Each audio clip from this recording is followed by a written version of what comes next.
October 9, 2009. Moscow's Botkin Hospital. The man Americans knew as the Godfather of Russian Mafia in New York took his last breath at 11:20 p.m. Vyacheslav Ivankov, called Yaponchik in the criminal underworld, had fought for 73 days against the complications from a sniper's bullet that tore through his abdomen.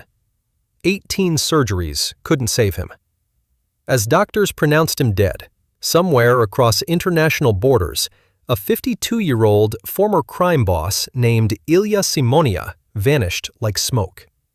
Russian investigators had their suspicions, but no evidence, no witnesses willing to talk, and no idea that it would take 11 years to build a case against the ghost who ordered the hit. The assassination itself had been clinical, almost military in its precision. July 28, 2009, around 6:45 p.m., Ivankov walked out of the Thai Elephant restaurant on Horoshevskoye Highway in northwest Moscow. He wasn't alone. Bodyguards flanked him. Years of prison and FBI surveillance had taught him caution. But the shooter had position and patience. Positioned inside a white Gazelle commercial van parked across the street, hidden in the cargo area with a Dragunov sniper rifle, the assassin had a clean line of sight. One shot. The 7.62mm round caught Yaponchik in the lower abdomen. He collapsed on the pavement while his security scrambled. The van drove away at normal speed. Nothing rushed, nothing suspicious. Professional work. By the time police cordoned off the scene, the weapon was probably already dismantled and scattered across Moscow's industrial zones. What Russian investigators didn't know in those chaotic first hours was that this hit had been 15 years in planning, funded by a man nursing grudges that went back to Soviet prison camps in Siberia, orchestrated by someone who had every reason to want Vyacheslav Ivankov erased from existence. The bullet that killed Russia's most famous criminal export to America came from a war that started in the 1980s, escalated through the collapse of the Soviet Union, followed Ivankov across the Atlantic Ocean to Brighton Beach, and finally caught up with him when he thought he'd survived everything the world could throw at him. To understand why Yaponchik died on that Moscow street, you have to go back to 1992, when he first stepped off a plane at JFK International Airport with fake documentation and a criminal resume that would have terrified the immigration officers if they'd known who was entering their country. Ivankov had been released from Soviet prison in November 1991 through a bizarre intervention. Russian celebrities, public figures, even a human rights activist had petitioned for his early release. The official story was that he'd served enough time. The real story was that in the chaos of the USSR's collapse, old systems were breaking down and new opportunities were opening up for men who understood violence and organization. Vyacheslav Kirillovich Ivankov was born in Moscow on January 2, 1940, into the kind of dysfunctional Soviet family that produced either broken men or dangerous ones. His father was an alcoholic, the family situation was unstable, and young Vyacheslav found structure in two places, the boxing ring and the criminal underworld. He trained in boxing and wrestling, briefly attended circus school before an injury ended that path, worked dead-end jobs as a factory worker and sports trainer, but from age 14, he was stealing. Not for survival, for identity. The Soviet criminal world had its own hierarchy, its own codes, its own aristocracy. Vyacheslav Ivankov wanted to be royalty. His first adult conviction came in 1966 for pickpocketing, but he fought the arresting officers so violently they sent him for psychiatric evaluation at the Koshchenko Hospital. The diagnosis? Schizophrenia. He was committed for forced treatment, but escaped. That diagnosis, whether real or fabricated, would haunt his record, but also occasionally protect him from harsher sentences. By the early 1970s, he'd been recruited into the gang of Gennady Mongol Kharkov, one of Moscow's most vicious criminal organizations.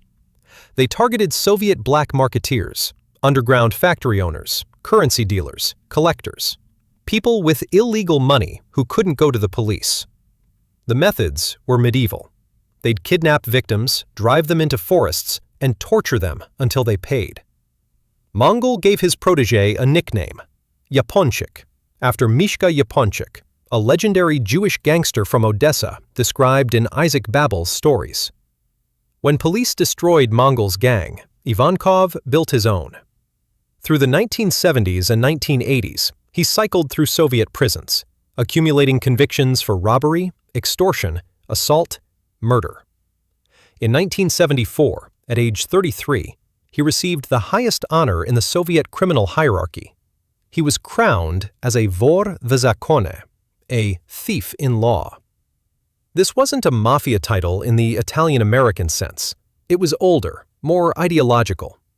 Thieves in law lived by a code: never work for the state, never serve in the military, never cooperate with authorities, support the criminal community, settle disputes through criminal courts, never marry legally. Break these rules, and you could be uncrowned, stripped of status, and marked for death. Ivankov became one of Moscow's most active and influential vori v zakone during the wild years of perestroika and the Soviet collapse.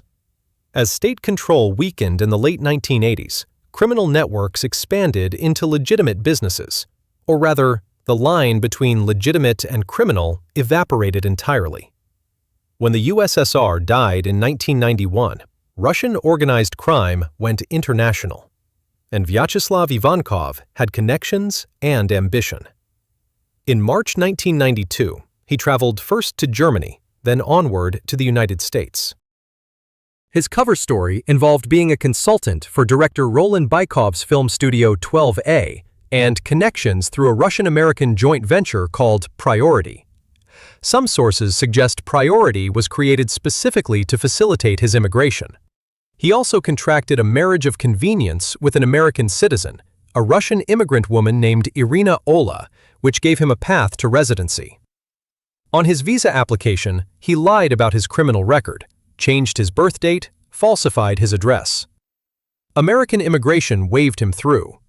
Ivankov settled in Brighton Beach, Brooklyn, the heart of Russian-speaking New York, where Soviet émigrés had built a community that, by the 1990s, was estimated at 200,000 people. For a man like Yaponchik, it was paradise. Russian businessmen were moving money, opening restaurants and nightclubs, importing goods, and they had disputes. They needed arbitration, protection, enforcement. Ivankov positioned himself as the authority.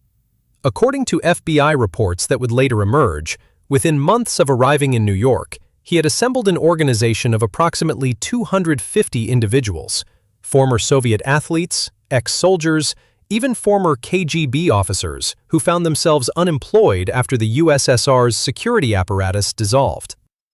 Western press started calling him the head of the Russian Mafia in New York, and while that was probably an exaggeration, he was certainly a major player.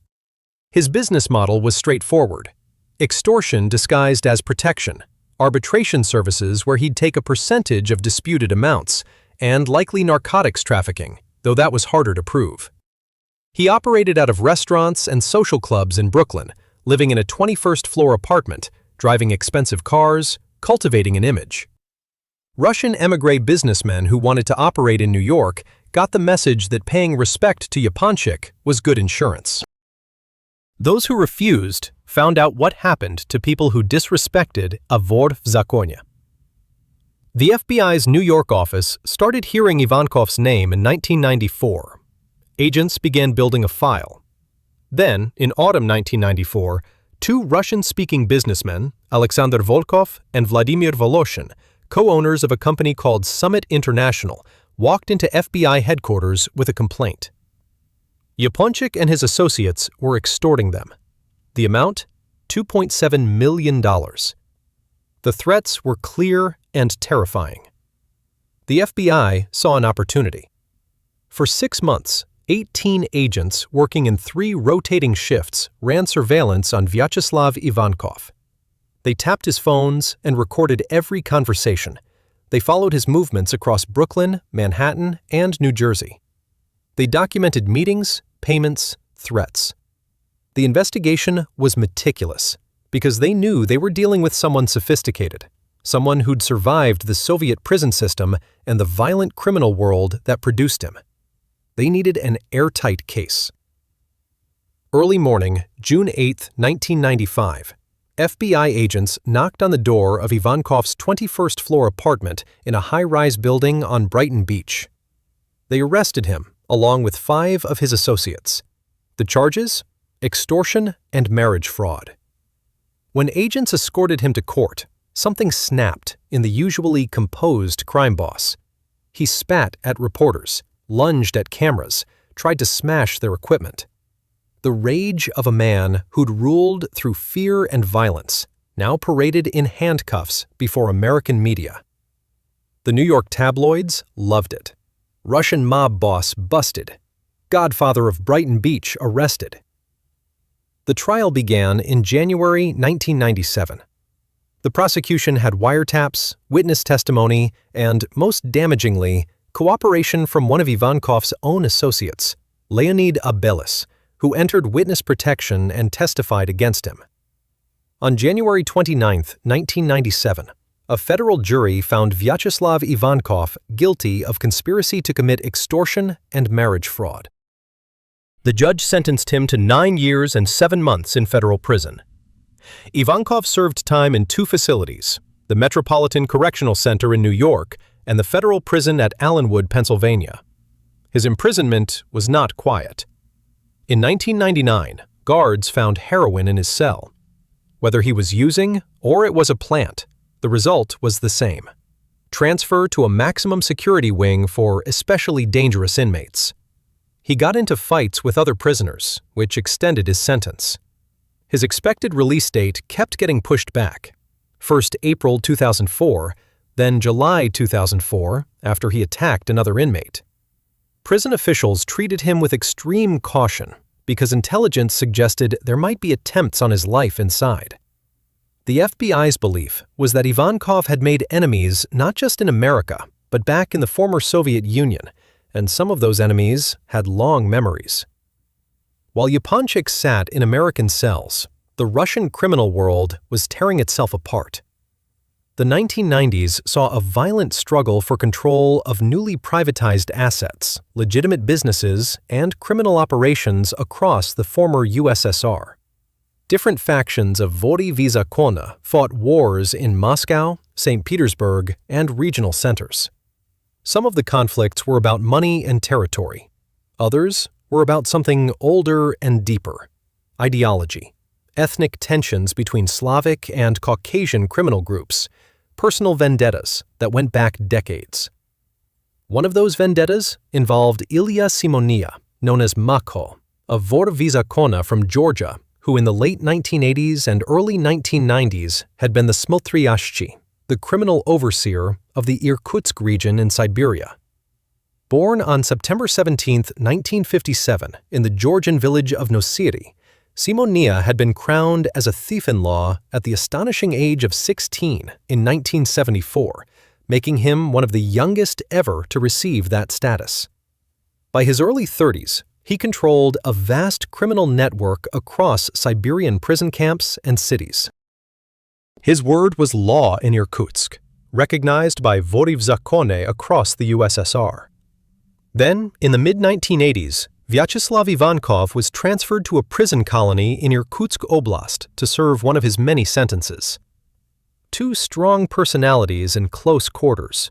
According to later investigations and criminal underworld accounts, Ivankov didn't recognize Simoniya's authority. The details are murky. These were prison disputes among criminals with massive egos, but the core conflict seemed to be about legitimacy. Yaponchik believed that Makho wasn't a true Vody v Zakone because before his first arrest, Simoniya had been a member of the Komsomol, the Communist Youth League.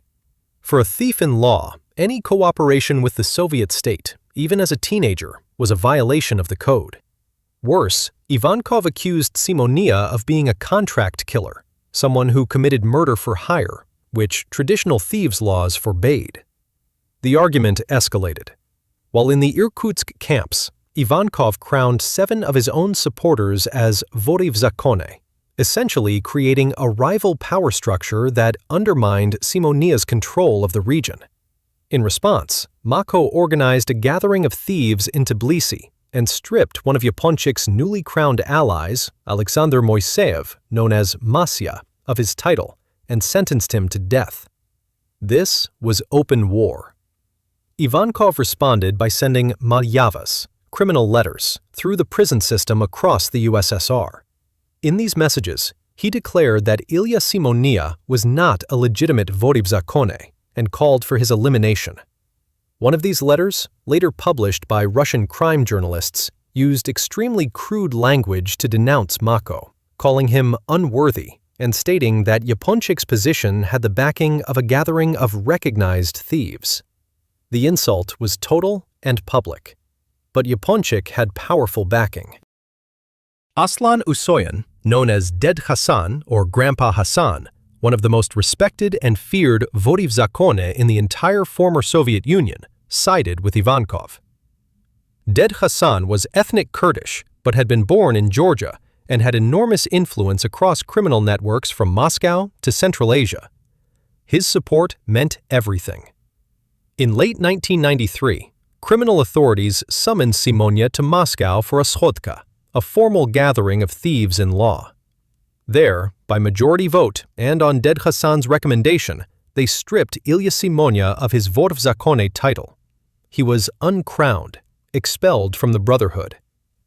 According to witnesses, when the vote went against him, Makho lost control. He lunged at Aslan Usoyan with his fists, trying to physically attack the man who'd just destroyed his status. Other criminals pulled him away and threw him out of the meeting. For a man who'd been crowned at 16, who'd spent his entire adult life in this hierarchy, the humiliation was complete. He returned to Irkutsk a marked man. The consequences were immediate and bloody.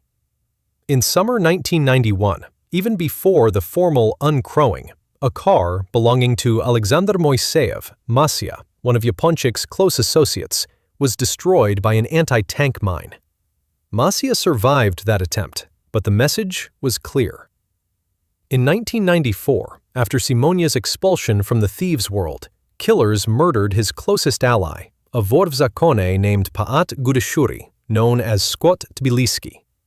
One by one, Makho's supporters in Irkutsk and across Russia were being eliminated. Criminal networks that had once followed him switched allegiances or went to ground. Simoniya himself survived an assassination attempt around this time, suffering serious wounds but recovering. Different sources suggest he fled to Italy at some point in the mid to late 1990s, going into hiding abroad while his enemies consolidated power in Russia. From the perspective of the Russian criminal world, Ilya Simoniya was finished. A disgraced former thief, his allies dead, his territory lost, living as a fugitive somewhere in Europe.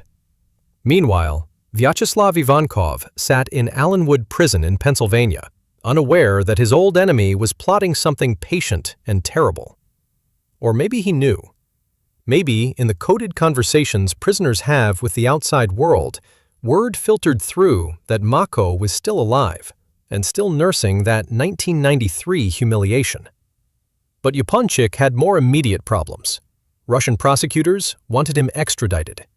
In April 2000, Russia issued charges against Ivankov for a February 1992 incident at a Moscow restaurant called Fidan. According to the case, during an argument with Turkish businessmen, Ivankov had pulled out a pistol and opened fire, killing 2 men and wounding a third. It was a typical criminal dispute turned lethal, but it had happened just before Yaponchik fled to America, and Russian authorities hadn't been able to charge him because he was gone. Now, they wanted him back. The United States received an extradition request. Ivankov's lawyers fought the deportation, arguing under the 1954 Geneva Convention that the U.S. should deport him to the country he'd arrived from, not necessarily his country of citizenship. It was a delaying tactic. But American authorities had made their decision. Once his sentence was complete, Vyacheslav Ivankov was Russia's problem. On July 13, 2004, after serving 9 years and enduring multiple complications, Ivankov was released from Allenwood prison and immediately placed under deportation custody. Within hours, he was on a plane to Moscow, escorted by Russian security services. The reception at Moscow's airport was heavy. Ivankov was transported directly to Matroskaya Tishina Detention Center, one of Russia's most notorious pre-trial facilities, under guard by the UFSIN Special Operations Unit, Saturn. According to the escort commander, Ivankov was polite and cooperative with the guards during transport. But when journalists tried to photograph and question him, he attacked them, trying to destroy their cameras. Even in handcuffs, the rage was there. Russian prosecutors charged him with double murder for the Fidan restaurant shooting. Ivankov proclaimed his innocence and said he would fight for complete exoneration.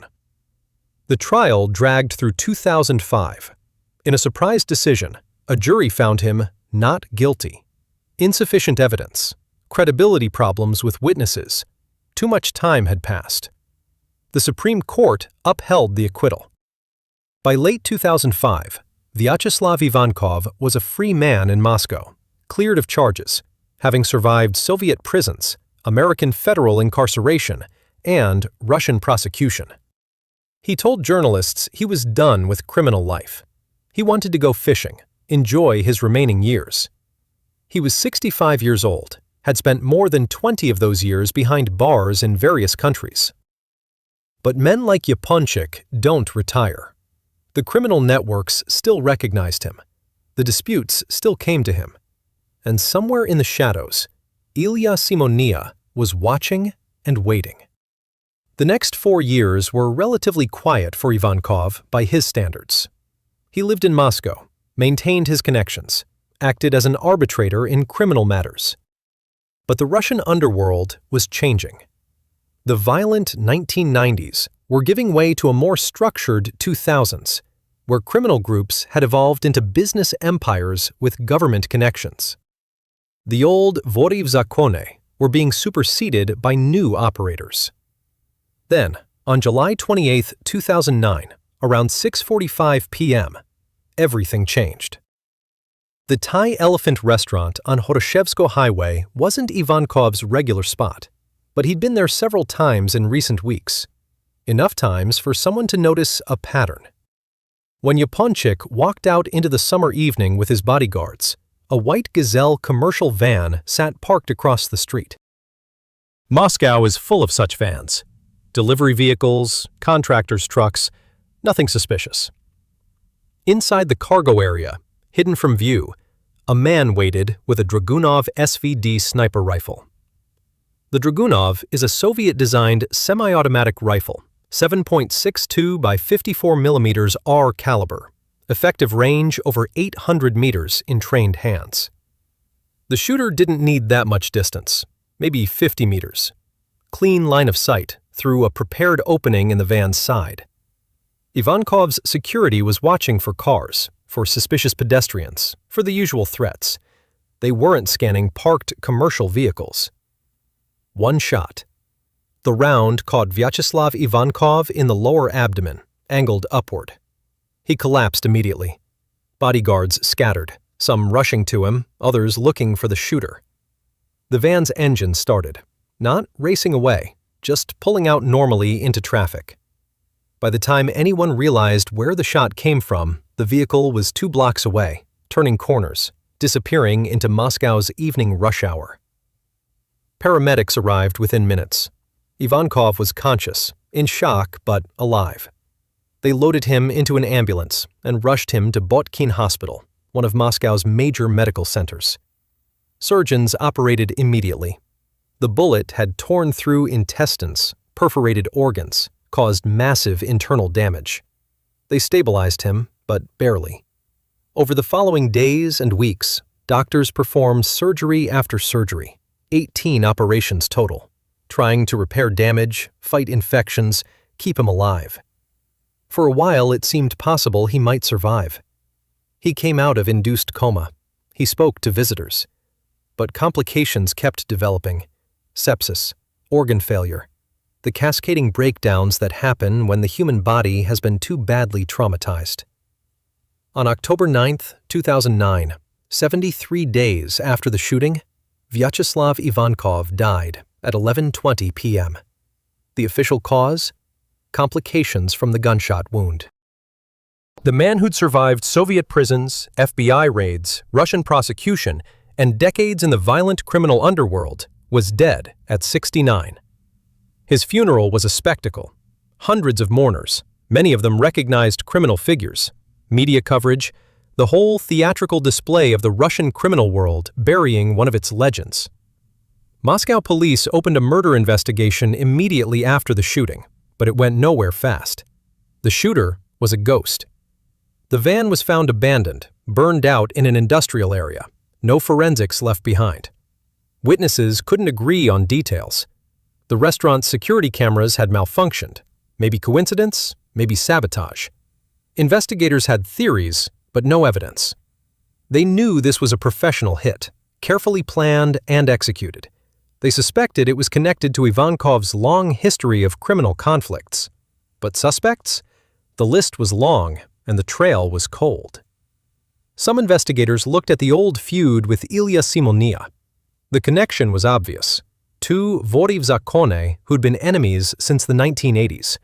Makho humiliated and stripped of his status largely because of Yaponchik's campaign against him. But Simoniya had been keeping a low profile for years. Nobody knew where he was living. He'd been arrested a few times in Russia for minor offenses. In 2017, he was convicted for violating administrative supervision requirements because he didn't check in monthly with police as required for ex-convicts. But murder? They had no evidence connecting him to the July 2009 shooting. The investigation stalled. Months became years. The case file gathered dust. Ivankov's murder joined the long list of unsolved gangland killings in post-Soviet Russia. And Ilya Simoniya vanished completely from official records. If he was in Russia, he was invisible. More likely, he'd left the country again, back to Italy or somewhere else in Europe where extradition was complicated and Russian criminals could live quietly if they had money and kept their heads down. But the story of Ilya Simoniya wasn't over. In fact, it was entering its strangest chapter. While investigators couldn't find him, the criminal underworld hadn't forgotten about him. And in November 2019, something unprecedented happened. At a gathering of vori v zakone, organized by the powerful Sukhumi criminal clan, thieves originally from Abkhazia who'd gained enormous influence in the 2000s and 10s, the question of Ilya Simoniya's status was raised. 26 years after his uncrowing, someone proposed reinstating him as a vor v zakone. The arguments were practical. All his major enemies were dead or imprisoned. Vyacheslav Ivankov, murdered in 2009. Aslan Usoyan, dead Kasan, shot dead in Moscow in January 2013 at age 75. Zakary Kalashov, known as Shakro Molodoy or Young Shakro, one of the most powerful vori of the 2000s and early 2010s, sentenced to prison in March 2018 for extortion. The old guard who'd voted to strip Simoniya in 1993 were gone. A new generation of criminals had risen. They didn't carry the same grudges. And Makho, now 62 years old, had survived everything thrown at him. In the criminal world, survival itself commands respect. The gathering contacted recognized vori v zakone across Russia and beyond, asking their positions on reinstating Simoniya. According to sources who reported on the event, only one major figure objected: Badri Kogashvili, known as Kutaisky, a Moscow-based vor v zakone who'd been close to Shakro Molodoy. His objection was ignored. By majority decision, in November 2019, Ilya Simoniya was recrowned as a thief-in-law. It was almost unheard of. Thieves who were stripped of their status usually stayed stripped, if they weren't killed first. But Makho had outlived his enemies and outlasted his disgrace. 26 years in the wilderness, and now he was back in the Brotherhood. Where was he during this re-coronation? Some sources say he attended in person. Others suggest he participated remotely. Russian criminal journalists reported he was living somewhere in Turkey or Italy, managing his restoration from abroad. The timing is significant. November 2019, 10 years and 1 month after Vyacheslav Ivankov's death. Makho had waited a decade to reclaim his status. Whether the assassination of Yaponchik was part of a long-term strategy to eliminate obstacles to his return, or whether the return was simply possible because those obstacles had been removed by various means, is a question without a clear answer.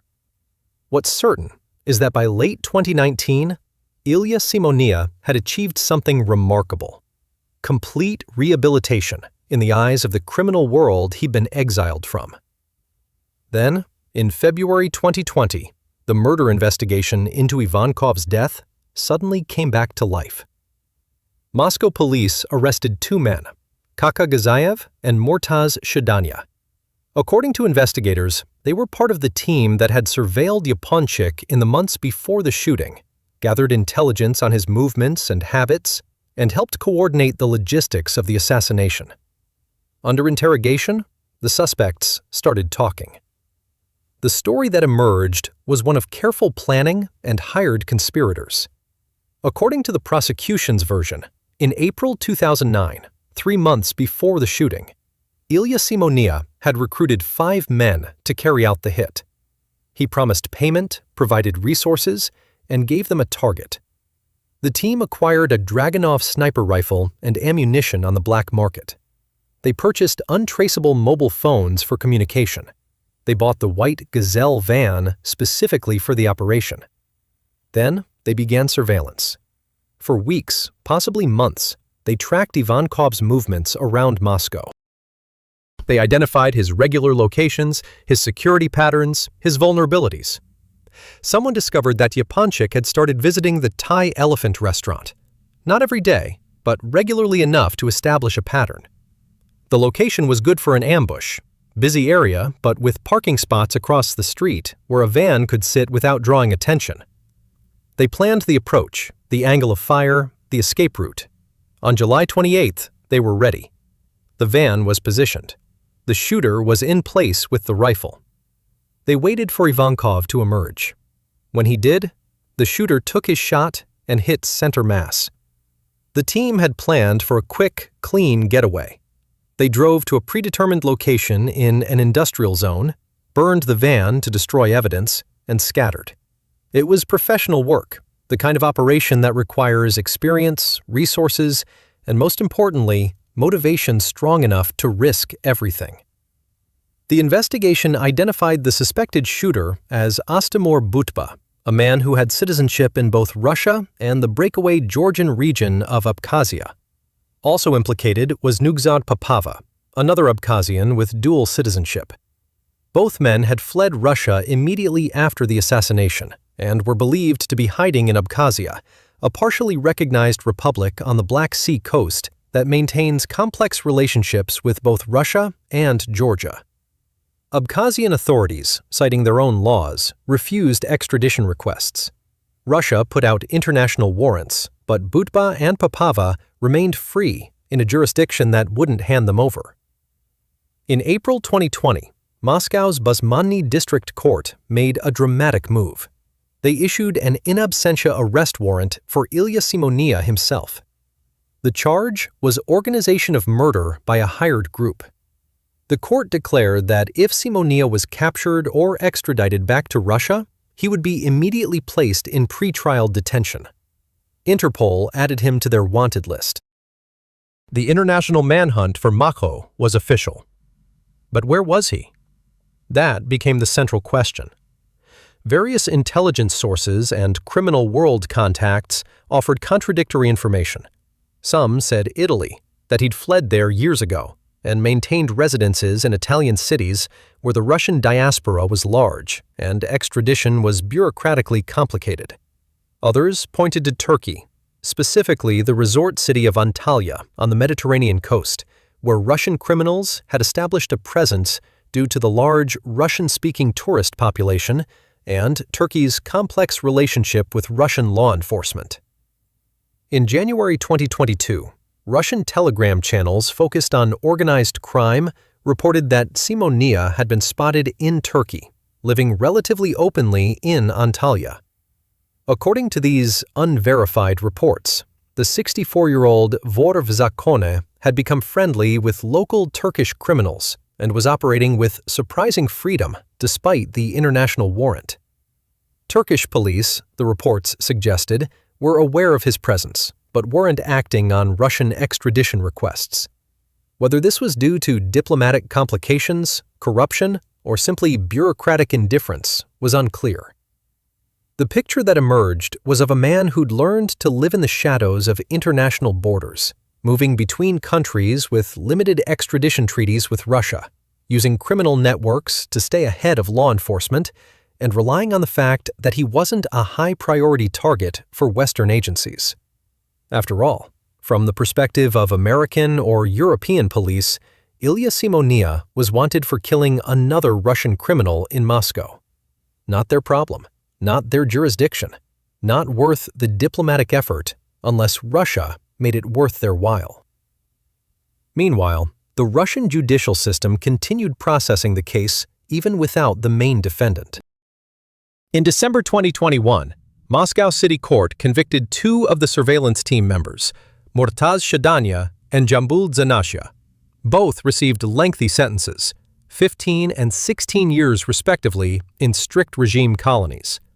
They were the logistics men, the ones who watched Ivankov, reported his movements, helped acquire the weapon and vehicle. The court found them guilty of participation in an organized group murder, but they weren't the triggerman and they weren't the organizer. Still, they were going to spend the next decade and a half in Russian prisons. The trial revealed more details about the operation. Testimony indicated that the conspirators had used sophisticated communication methods to avoid detection. They'd compartmentalized information. The shooter didn't know the full team. The surveillance people didn't know all the details of the plan. Everyone operated on a need-to-know basis. Classic cell structure, the kind of operational security usually associated with intelligence services or terrorist organizations, not run-of-the-mill criminal hits. It suggested either military training among the participants or guidance from someone with professional experience in covert operations.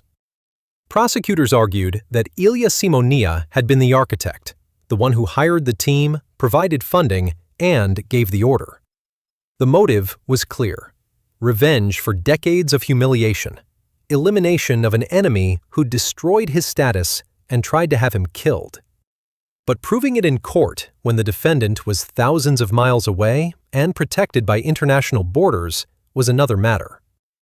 Russia's legal system allows for trials in absentia, but they're complicated and controversial. On January 15, 2025, Moscow City Court delivered its verdict in the case against Ilya Simoniya. The courtroom scene was surreal. Judges, prosecutors, defense attorney Margarita Horeva representing her absent client, and a representative for Ivankov's family, Sergei Kotelevsky. But no defendant. The court found Simoniya guilty of organizing murder by a hired group under Article 105, Part 2 of the Russian Criminal Code, clauses covering group murder for hire.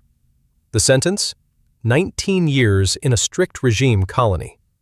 Additionally, he faced charges under Article 222 for illegal weapons trafficking, adding 2 more years. Total sentence? 21 years. The weapons charge was partially dropped due to statute of limitations, but the murder conviction stood. 21 years, to be served in one of Russia's harsh penal colonies if and when they ever caught him. For a man who would turn 68 in September 2025, it was effectively a life sentence. But Simoniya wasn't there to hear it. His lawyer took notes, presumably to file appeals, and the legal process continued in his absence. 3 weeks later, on February 4, 2025, attorney Margarita Horeva filed an appeal with Moscow City Court. The appeal challenged the conviction on various grounds: insufficient evidence to prove Simoniya's direct involvement, procedural irregularities in the in absentia trial, questions about the reliability of witness testimony from convicted co-conspirators. Whether the appeal would succeed was anyone's guess, but it kept the case alive in the Russian legal system and theoretically preserved Simoniya's options if he ever decided to return or was captured. The other key defendant, Astamur Butba, the alleged shooter, was also tried in absentia. In late 2024, a Russian court sentenced him to 19 years for pulling the trigger. But, like Simoniya, Butba was nowhere to be found. He remained in Abkhazia, a territory Russia had recognized as independent after the 2008 war with Georgia, but which most of the world still considered Georgian territory. The legal complexities meant Butba was effectively untouchable. Abkhazia's government had made clear they wouldn't extradite their own citizens to Russia for prosecution, recognition, or no recognition. So the outcome of one of Russia's most high-profile criminal cases was a series of convictions against people who would never serve their sentences, except for the low-level conspirators unlucky enough to have been in Russia when police came knocking. Shadanya and Zanashia were behind bars. Gazayev, who'd been arrested in 2020, was also convicted and imprisoned. But the organizer and the shooter, the two most important people in the conspiracy, were free men, living somewhere in the international gray zones where Russian law couldn't reach. For American observers, the case offered a window into how Russian organized crime had evolved since the 1990s. Yaponchik's time in New York, his FBI arrest, his trial and imprisonment in Allenwood, that was a different era. The 1990s were the peak of Russian criminal expansion into America, when Brighton Beach was the headquarters of what journalists called the Russian Mafia, and Vori v Zakone were attempting to replicate the success of Italian-American organized crime families. The FBI's Organized Crime Unit had devoted substantial resources to tracking and prosecuting Russian criminals operating in the United States. But by the 2000s and 2010s, the situation had changed. Russian organized crime had become more sophisticated, more international, and in some ways, more invisible. Instead of loud criminals like Ivankov running extortion rackets in Brooklyn, you had money laundering through legitimate businesses, cybercrime operations, fraud schemes that crossed multiple continents. The theatrical Vori v Zakone, with their prison tattoos and adherence to thieves' codes, were being replaced by criminals who wore suits, hired lawyers, and operated through corporate structures. Ilya Simoniya represented a transitional figure, old enough to have been crowned in the Soviet era, traditional enough to care deeply about the Vor v Zakone status and its rituals, but modern enough to survive in an international environment where borders were porous for those with money and connections. His ability to evade capture while maintaining his position in the criminal hierarchy showed how dramatically the landscape had shifted since Yaponchik's 1995 arrest in that Brighton Beach apartment. The American connection to this story mattered because it illustrated the globalization of Russian organized crime. Ivankov's 9 years in American federal prison had been a major news story in both countries. When he was arrested, U.S. Attorney Mary Jill White had called it a significant blow to Russian organized crime operations in New York. When he was deported, Russian prosecutors had trumpeted his return as the comeuppance for a criminal who'd fled Soviet justice. But in the end, all those prosecutions, all that international law enforcement cooperation, couldn't prevent his assassination by an enemy who'd been patient enough to wait 15 years for the perfect moment. From the outside, the machinery of international law enforcement appeared to be functioning. Interpol had Simoniya's name and photo in their databases. Russian prosecutors had filed formal extradition requests with Italy, Turkey, and several other countries where intelligence suggested he might be hiding. But the reality was more complicated. European countries weren't particularly motivated to dedicate resources to hunting down a Russian criminal wanted for killing another Russian criminal in Moscow. Turkey had its own priorities, and a complicated diplomatic relationship with Russia that made legal cooperation selective at best. American law enforcement had no direct interest in the case. Simoniya had never operated in the United States, had no known connections to American criminal networks, and wasn't wanted for any crimes on U.S. soil. The FBI's involvement in Russian organized crime had decreased significantly since the 1990s peak. After 9/11, Bureau resources shifted heavily toward counterterrorism. Russian cybercriminals attacking American targets got attention, but traditional organized crime figures operating in Russia? Not a priority, unless they directly impacted American interests. The broader context was important. By the 2020s, Russian organized crime's presence in America had evolved. The flashy, restaurant-owning, protection racket-running Vory v Zakone of the Brighton Beach era had largely been replaced by more sophisticated operations. Money laundering through real estate, particularly in New York, Miami, and Los Angeles. Fraud schemes targeting American consumers. Ransomware attacks against businesses and infrastructure. The criminals might still have connections to Russian criminal networks, but they didn't advertise it with prison tattoos and adherence to thieves' codes. Some of Yaponchik's spiritual descendants were still around, Russian-speaking organized crime figures involved in various schemes, but they operated differently. They hired American lawyers, used shell companies, exploited gaps in financial regulation. The FBI still tracked them, but through the Financial Crimes Division, rather than the traditional organized crime units that had surveilled Ivankov back in 1994 to 1995. Meanwhile, Ilya Simoniya's status as a recrowned Vor v Zakone in 2019 had been controversial even within criminal circles. The fact that it happened at all showed how much the traditional thieves' world had fragmented. In the Soviet era and immediate post-Soviet period, there was a somewhat unified hierarchy. Major decisions required consensus among the most respected Vory. By the 2000s, that unity had broken down. Different factions, different geographical networks, different generations, with different views on tradition versus pragmatism. The Sukhumi clan that organized Simoniya's recoronation represented a newer power center. Ethnic Abkhazian and Georgian criminals who'd risen to prominence in the 2000s and 2010s, particularly after older Vory like Dedka San were killed. They had their own priorities and their own interpretation of thieves' laws. For them, bringing Makho back into the fold made practical sense. He had experience, connections, and most importantly, he'd survived. In a world where most of his generation were dead or imprisoned, survival itself was proof of capability. But not everyone agreed. The objection from Badri Kogashvili, the Moscow-based Vor known as Kutaisky, reflected ongoing tensions. Kogashvili had been close to Shakro Molodoy, who'd been part of the faction that opposed Simoniya in the 1990s. From his perspective, Makho was still tainted by the old accusations: Komsomol membership, contract killing, violations of thieves' codes.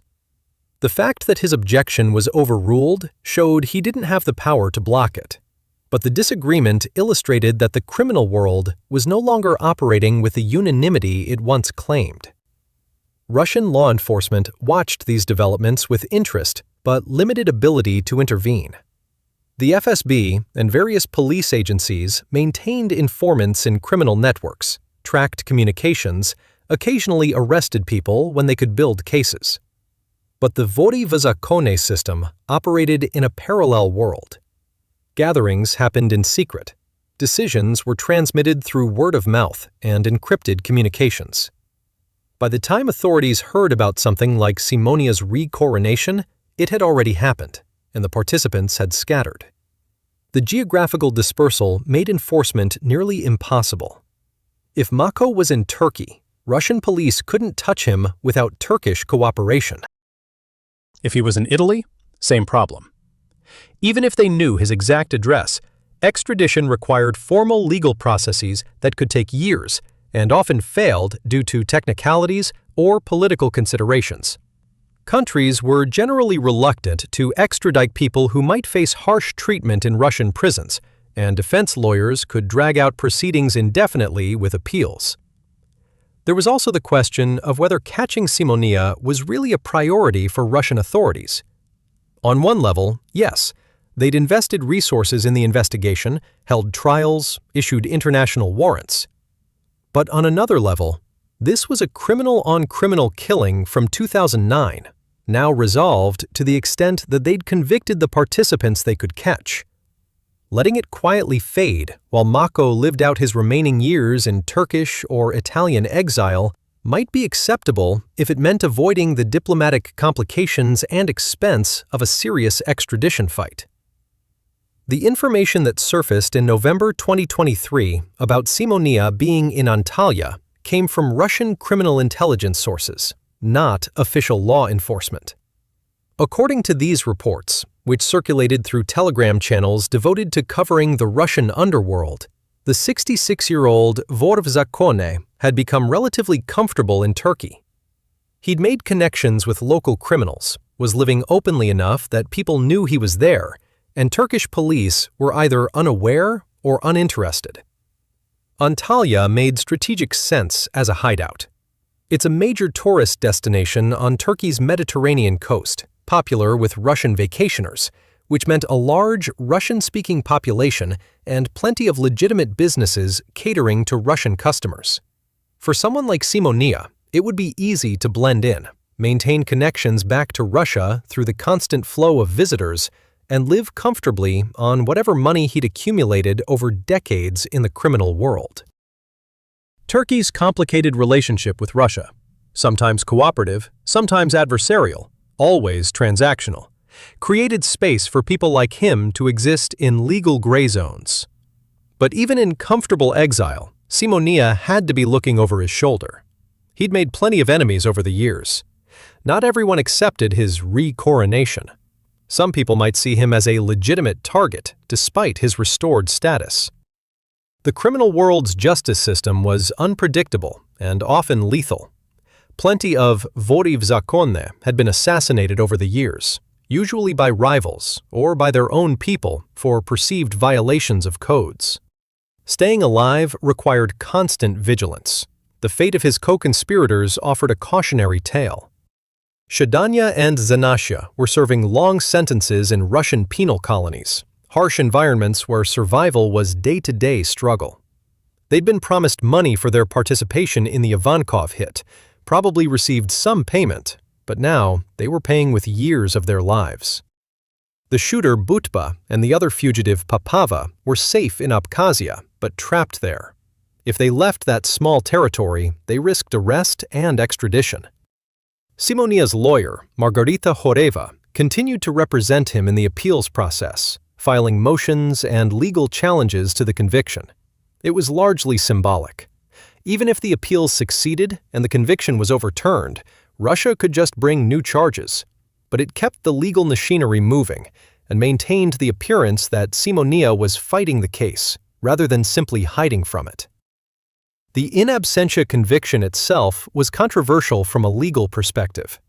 Russia's criminal procedure code allows such trials when defendants are fugitives, but they're criticized by human rights organizations as violating fair trial principles. The defendant can't cross-examine witnesses, can't present evidence in person, can't make their own case to the jury. Defense lawyers do their best, but it's fundamentally limited.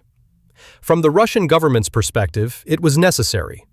Otherwise, fugitives could escape justice simply by fleeing abroad. From a civil liberties perspective, it was a system ripe for abuse. In Simoniya's case, the evidence against him was largely circumstantial and based on testimony from co-conspirators who'd been arrested and had incentives to cooperate with prosecutors. The prosecution's theory, that Makho had organized and funded the assassination out of revenge for his 1993 humiliation, made logical sense and fit the known facts. But proving it to the standard of beyond reasonable doubt when the defendant couldn't be interrogated or cross-examined was questionable. The American legal system had dealt with similar issues in cases involving international fugitives, but generally required more stringent procedures. The idea of trying someone in absentia for a capital crime would be constitutionally problematic in the United States. Russian law operated differently, with different balances between defendant rights and state power. The result was verdicts that satisfied Russian legal requirements but might not hold up under American or European standards. For the families of those involved, the legal outcomes provided limited closure. Ivankov's relatives had seen some of his killers convicted, but the main organizer and shooter remained free. That had to be frustrating, knowing who was responsible but watching them live unpunished in comfortable exile. Simoniya's family, if he had any still in contact with him, had to deal with the reality that he was a convicted murderer who could never safely return to Russia. The generational aspect was significant. By 2025, both the main figures in this drama, Ivankov and Simoniya, were products of a Soviet criminal world that had largely disappeared. They'd been crowned as Vori v Zakone in the 1970s, when the title still had ideological weight and the thieves' codes were taken seriously. They'd survived the transition from Soviet prison camps to post-Soviet chaos to modern Russia's more structured criminal political environment. Younger criminals didn't necessarily care about those old traditions. For them, being a Vor v Zakone might be useful for networking and credibility, but the rigid codes about not cooperating with authorities, not serving in the military, not working legitimate jobs, those seemed outdated in a world where successful criminals owned businesses, had political connections, and moved seamlessly between legal and illegal activities. Simoniya's re-coronation in 2019 could be seen as a last gasp of the traditional system, an attempt by remaining believers to maintain continuity. But it was also acknowledgement that the rules had changed. In the classical interpretation, a stripped thief stayed stripped. The fact that Makho could be reinstated after 26 years suggested the system was more flexible than its rhetoric admitted, more willing to compromise when practical considerations demanded it. The American connection to all of this had faded over time. Ivankov's years in New York were ancient history by 2025. Brighton Beach had changed, still heavily Russian-speaking but less dominated by criminal elements, more integrated into mainstream Brooklyn. The restaurants and nightclubs where Yaponchik had held court were gone or under different management. The FBI agents who'd surveilled him were retired. The prosecutors who'd convicted him had moved on to other cases or left government service. But the story still resonated because it illustrated patterns that remained relevant. Russian organized crime was still a thing, still operating internationally, still causing problems for law enforcement in multiple countries. The methods had evolved. More cybercrime, more financial fraud, more sophisticated money laundering. But the basic structure of criminal networks with ties back to Russia persisted. Understanding figures like Ivankov and Simoniya helped understand the roots of those modern networks. There were also lessons about the limits of international law enforcement. Despite decades of cooperation agreements, intelligence sharing, and joint operations, determined criminals with resources could still evade capture by exploiting jurisdictional boundaries. Simoniya had been on Interpol's wanted list for years, with no result.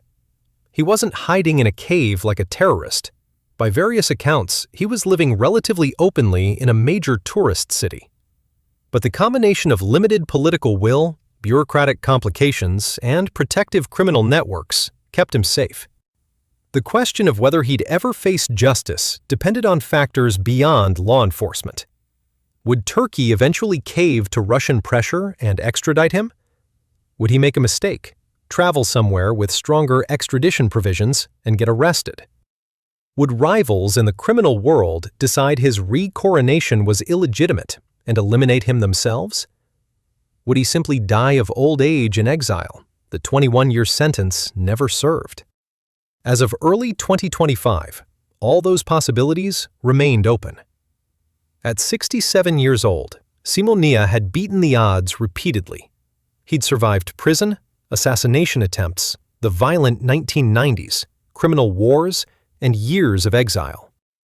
He'd gone from crowned thief to stripped outcast to re-crowned elder statesman. He'd organized the assassination of one of Russia's most famous criminals and evaded prosecution. Whatever else could be said about him, Ilya Makho Simoniya was a survivor. The Thai Elephant restaurant where Ivankov was shot no longer exists. It closed years ago, the location repurposed for other businesses.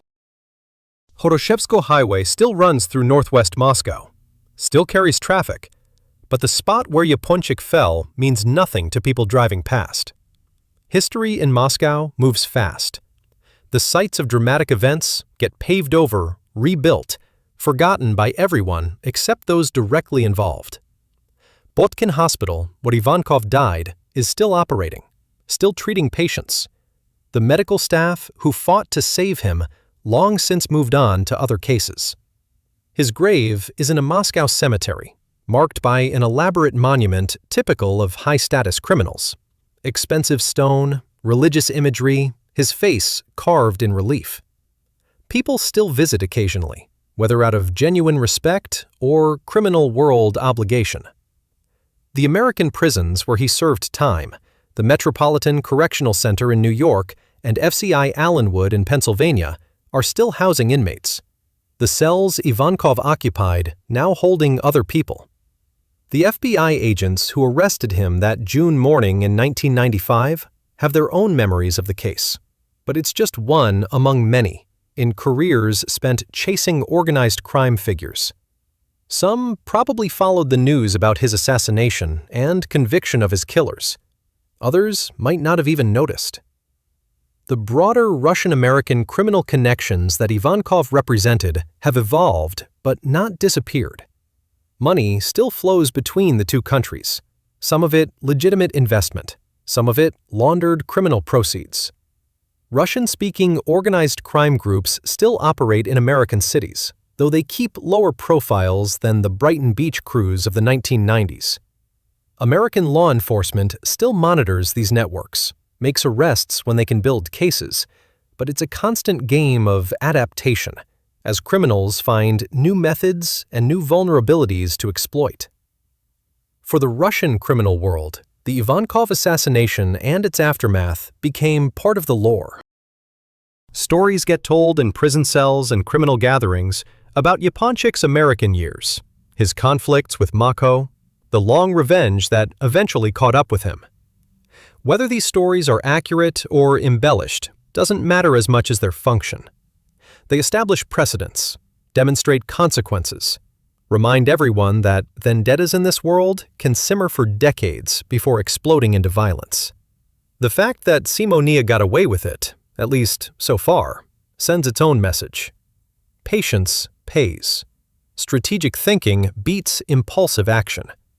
International borders can provide protection if you're smart about using them. These aren't necessarily the lessons law enforcement wants the criminal world to learn, but they're the ones this case teaches.